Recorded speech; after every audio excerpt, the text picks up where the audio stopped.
আমরা এখন যে স্থানটি দিয়ে যাচ্ছি এটা ইতিহাসে খুব আবেগঘন জায়গা এবং স্মৃতি বিজড়িত জায়গা। হ্যাঁ, আমাদের পিছনে যে মসজিদ দেখা যাচ্ছে, এই মসজিদের ভিতরেই রাসূলুল্লাহ সাল্লাল্লাহু আলাইহি সাল্লাম কাফেররা যখন হামলা করেছিল তখন রাসূল সাল্লাল্লাহু আলাইহি সাল্লাম বসেছিলেন। একটু বলি, মা আয়েশা রাদিয়াল্লাহু তাআলা আনহার সামনে একদিন রাসূলুল্লাহ সাল্লাম গেঞ্জি খুলেছেন, তা মা আয়েশা কাঁদতেছে দেখে মা আয়েশা রাসূলুল্লাহ জিজ্ঞাসা কাঁদো কেন? বলছে ইয়া রাসূলুল্লাহ, আপনার বসন্ত হয়েছিল অনেক, সেই দাগ এখনো আছে। তখন রাসূলুল্লাহ চোখ দিয়ে অজর দ্বারা পানি ঝরা শুরু হলো। রাসূলুল্লাহ বলেন, আয়েশা, আমার এটা কোনো বসন্তের কোনো দাগ নয়।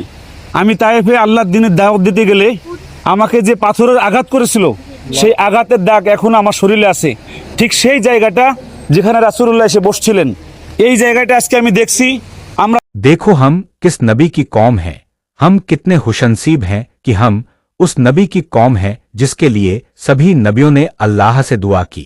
देखो मेरे नबी ने धर्म के प्रचार में कितनी मेहनत और तकलीफें झेली और हम आज उस दिन को कभी नहीं भूल सकते। मैं बैठा हूं, मैं आपके लिए अगला वीडियो लाऊंगा।